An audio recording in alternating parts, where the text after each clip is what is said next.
Hi guys, so this is Kenneth Garma, and for today I am tasked to discuss about phosphorus cycle and how is it essential to our environment. So let's get started. Along with water cycle, carbon cycle, nitrogen cycle, the phosphorus cycle is another biogeochemical cycle that is essential for life on Earth.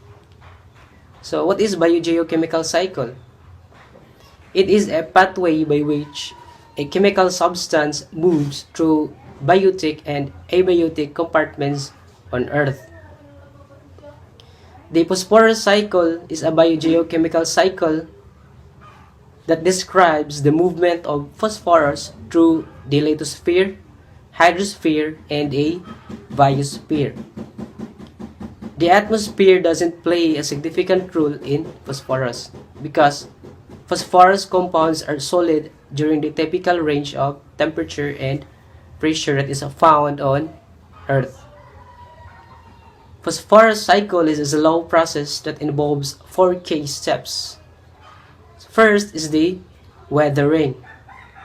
Weathering, it is along with the rain breaks down the phosphorus in rocks, travels into soil and underwater sources. The second step is the absorptions of plants and animals. So here, the plants and animals absorbs the phosphorus and then grows. The third step is the decomposition. So when the animal excrete waste and the decomposer is able to use the waste material.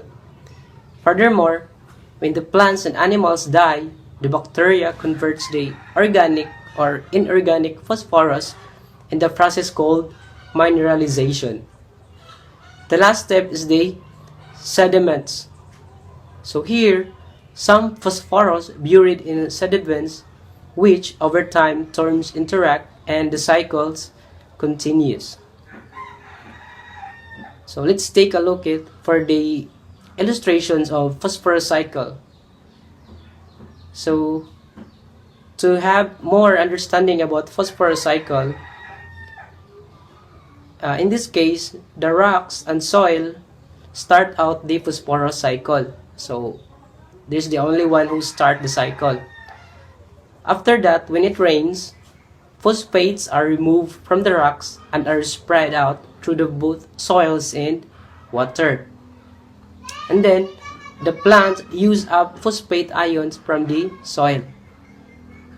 After the plants use up, the phosphate moves from plants to animals when the herbivore eat plants and the carnivore eat plants or herbivore.